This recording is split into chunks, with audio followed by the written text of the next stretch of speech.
up sa inyo, mga wak!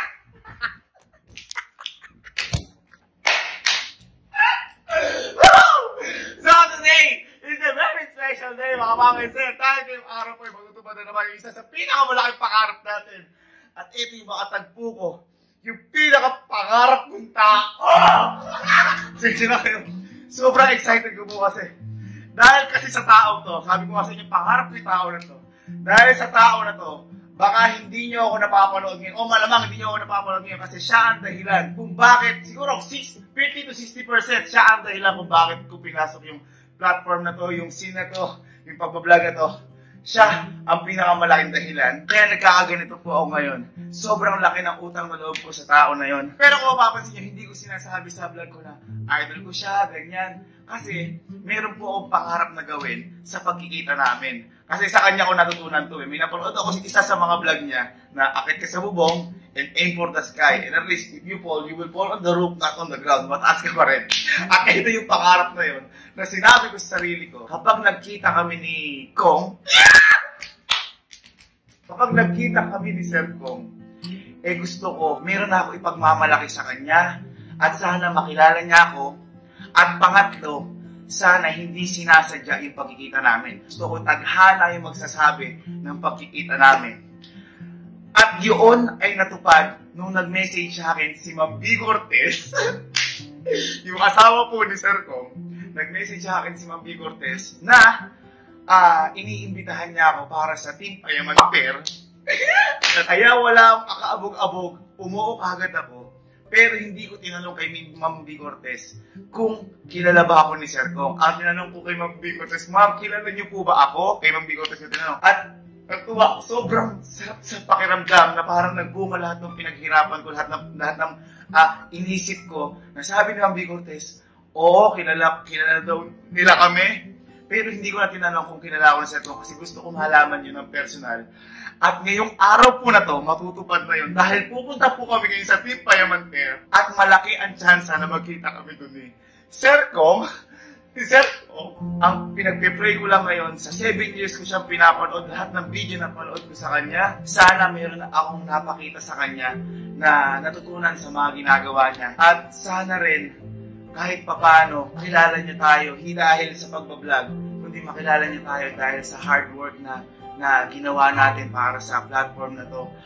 At sana rin, kapag nagkita kami, huwag ako maiyak dahil yung puso mo sobrang saya dahil isa si Sir Kong sa nagpabago ng buhay namin at sa nagpabago ng takbo ng utak ko. Kasi your thoughts, sabi nga niya, will become your words, and your words will become your action, and your action will become your reality. Diba ganon? Kaya, di ko alam kung ano mangyayari.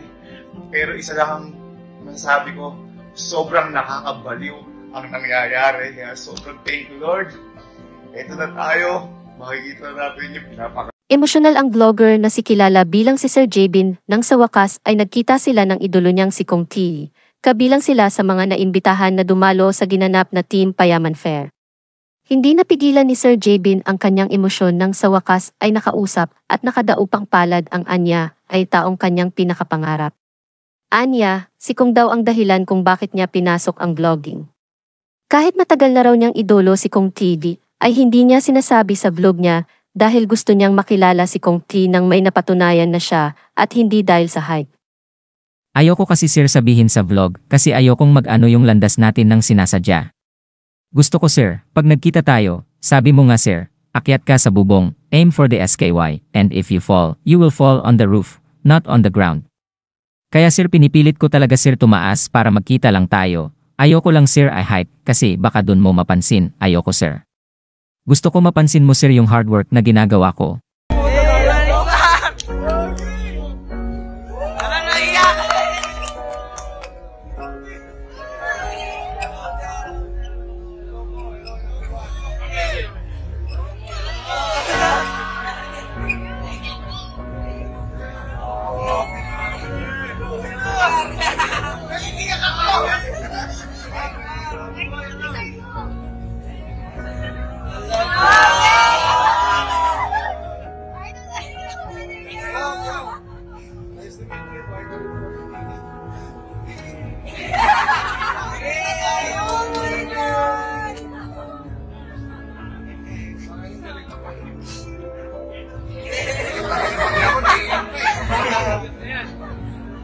Ayaw ha?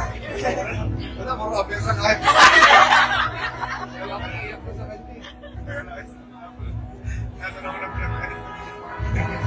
Maraming salamat. Hindi, nakakawa lang na ano, na grabe yung success ni Sir Bibi. Nakikita ko siya, nasusubayper ako sa nasusubayper ako na. Paano niya ginagawa?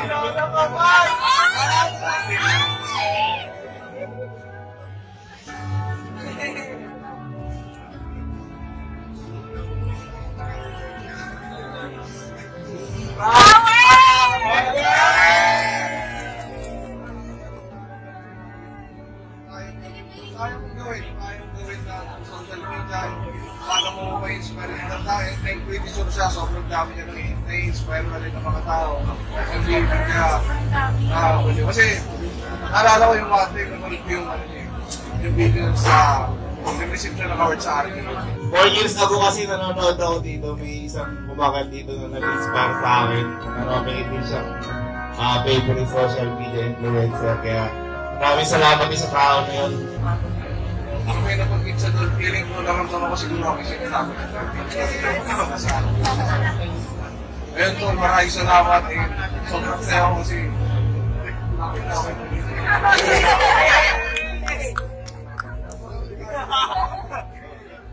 Ayoko sir, sabihin sa vlog. Kasi yung magkano yung landas natin ng sinasadya.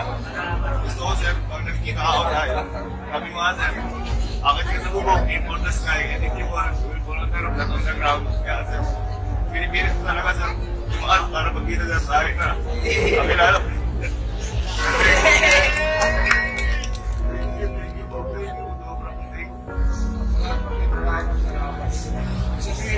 Yun. Ano tayo, mga lang tayo gago sa internet pero may tao pala kami ginagawa. Kasi tulad ko, may na-inspire pala ako. Sir David, yung ginasabi ko sobrang dami na mga tao na ginawa niya ganun sa Facebook. Siyempre kasama na rin ako doon. Nakilala ko kasi hindi parang paano niya ginagawa yung araw-araw. Paano ginagawa yung araw-araw? Nakita ko na si Eagleman.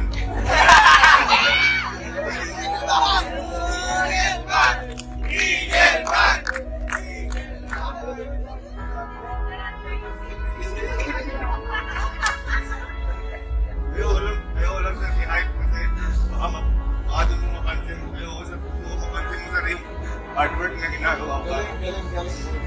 Sobrang ko sir. Promise. Nakita ko ng dibdib ko.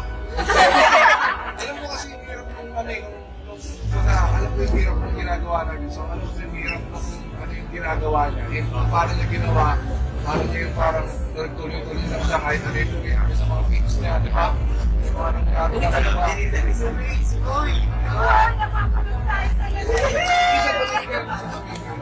Sobrang lubay parang ka. Kasi bago mamatay sa Papa, ikaw sabihin mo, nagsasabi ka na, magiging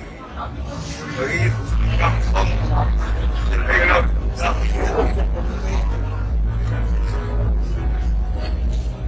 ako masabi ko eh. Sobrang masaya yung puso ko na naiiyak ko nagagata. kaya sabihin mga video ko noon katulad nung salita mo. Sabi ko nga sir, kailangan hanapin yung sarili. Kaya sir, Galing. Ganun lang din talaga eh. Simula ka na parang meron kang inspirasyon. Ikaw, Sir Gaming ka. Ikaw na yan. Putang ina. Sir Gaming ka lang, di ba? nice to thank you sir. Nice to meet you, finally. Isa makakapag-get together tayo na. Ma'am, thank you. Thank you sa oras niyo. Ganyan siya pala sa oras niya, sobrang fit.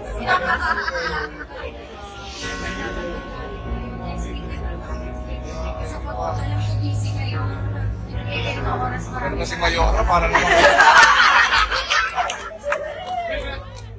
Hindi kasi busy sila. Tapos nagpunta sila dito. Kumpleto pa sila. Oo. Na-appreciate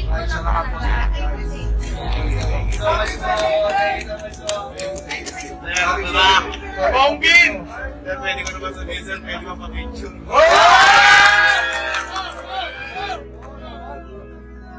Okay, Manong! Thank you, Lord. Thank you. Grabe magpagalaw ng buhay yung Diyos, ano? Kaya kayo, mga ma'am and sir, huwag na huwag niyong susukuan yung mga pangarap niyo. At lahat gawin niyo para sa pangarap niyo yun. At darating din yung araw na lahat ng imposible niyo ay lahat yan magiging posible.